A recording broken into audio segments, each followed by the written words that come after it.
As is the trend, flagship devices are given the shrink ray treatment, and the result is, at the very least, a more accessible version.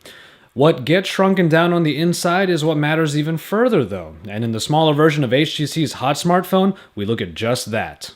Hey, it's Joshua Vergara from Android Authority, and this is the HTC One Mini 2.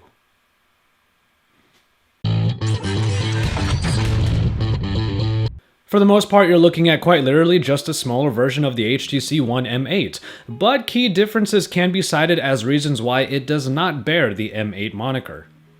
Off the bat, you will notice the size difference. This is definitely a smaller device compared to many of the flagship devices we have now. But in terms of the actual dimensions, well, this phone actually comes more in line with last year's flagships, mostly because the extra girth at the top and bottom are what make it a little bit more comparable to, let's say, the HTC One M7.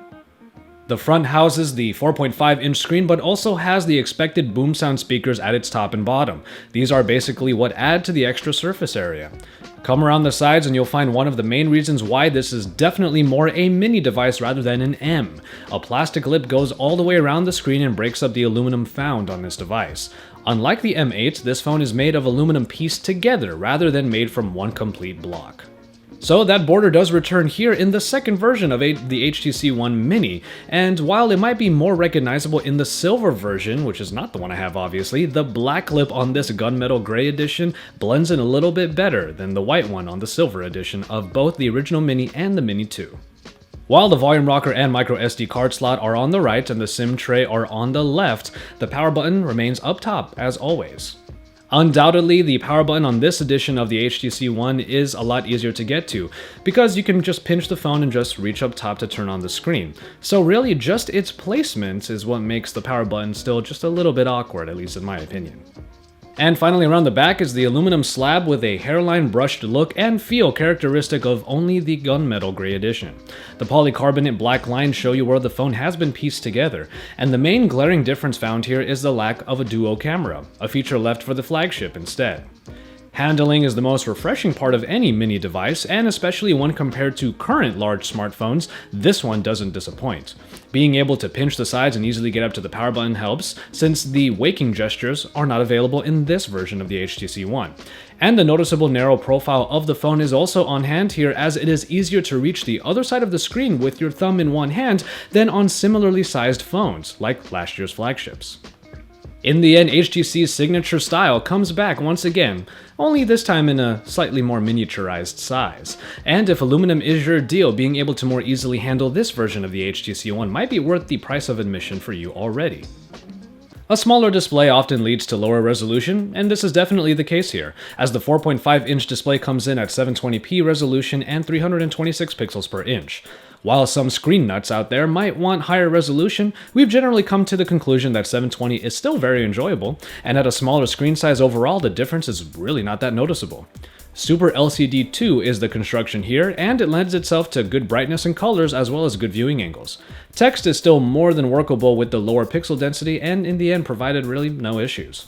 As media consumption is rather expected, obviously with the boom sound speakers being on the docket, I will say that larger displays tend to be a little bit more fun for watching videos, YouTube, or whatnot, but on this device with its smaller screen, it is definitely far from unbearable.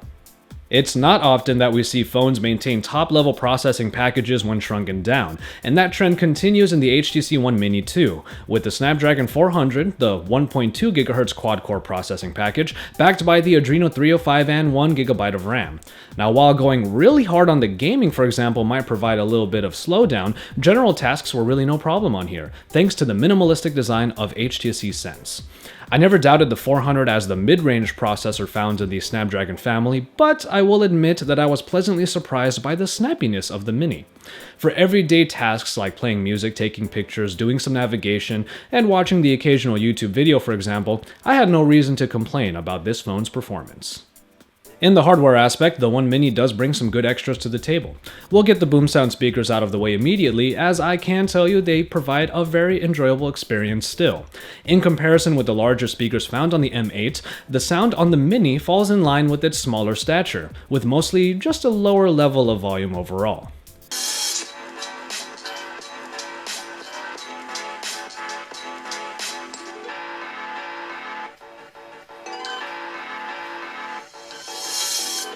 The general bevy of connections are available here, including NFC, but the sensor suite that allowed for waking the M8 through gestures does not return here.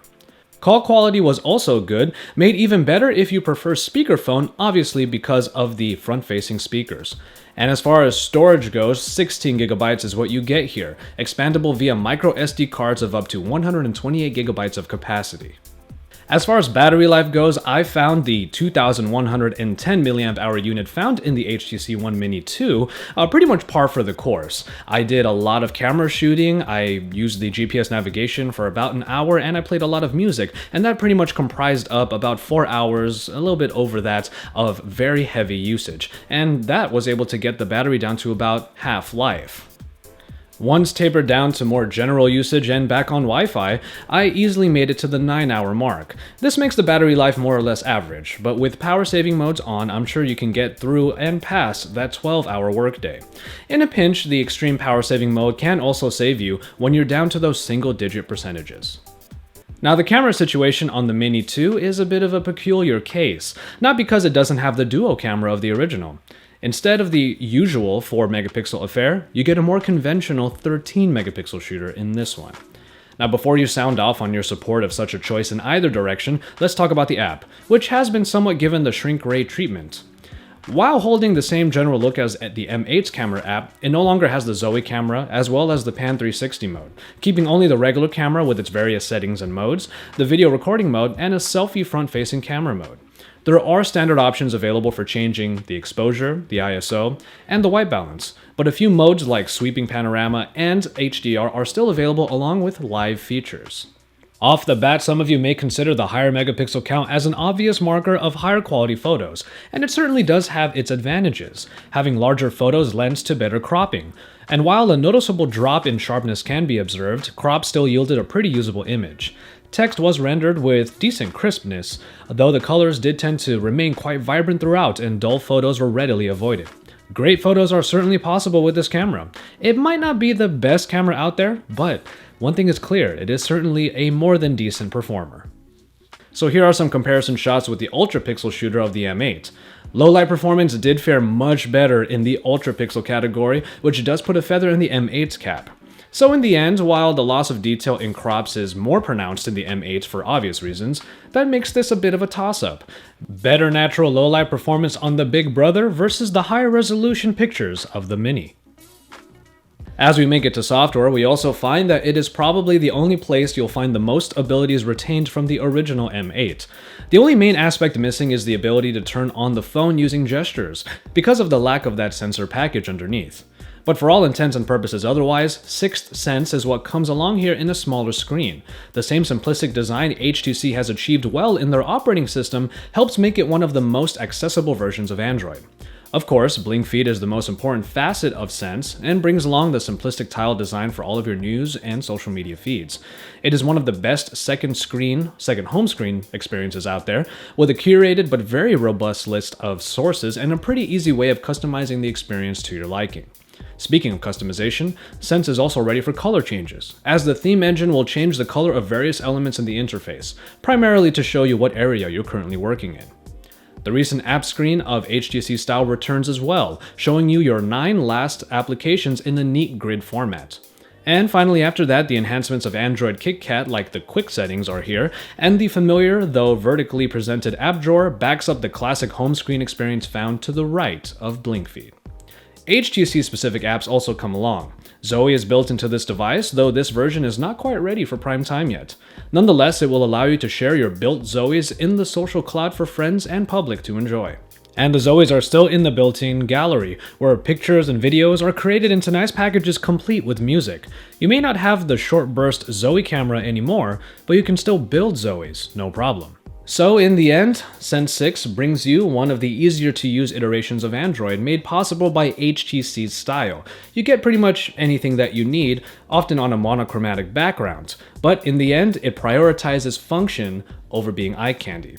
And in the end, you also get the benefit that minimalistic takes on Android often have, the fact that when you keep it simple, you keep it fast. Currently, we know that the HTC One Mini 2 will be made available in European markets in June, and early pricing reports state that it can come in around €500, making it a pretty premium price point. We don't know what it looks like for the States just yet, but we wouldn't be surprised if the price tag was pretty steep here as well. Main competitors in the mini game currently include last season's Sony Xperia Z1 Compact, also found at a premium price point but sports one of the most powerful performance packages available on any smaller device. The Moto line comes to mind as smaller device offerings, though the Moto X is really the only one that stands as even close to equal to the Mini 2, with a very optimized and catered processing package that has proven reliable for plenty of users. And so, there you have it, the HTC One Mini 2. Form does lend itself to function as HTC has created yet another very attractive aluminum-clad device that comes in at a smaller stature than its flagship. While it might not offer the same raw power underneath the hood, it is still more than viable for even somewhat above average users. And a more conventional 13-megapixel rear camera, despite having its own limitations, has already done its part to attract a few users on its own. Still sporting a more than capable media consumption experience with the boom sound speakers and expandable storage, the HTC One Mini 2 is yet another example of how the mini genre of phones is more than just a fad. It's a wholly viable market for people who know they don't need the biggest or the baddest to enjoy the smartphone experience, especially when it still manages to look this good. As always, thank you guys very much for watching, and I hope you enjoyed this review of the HTC One Mini 2. There are plenty of reasons to like this device, not the least of which is its looks.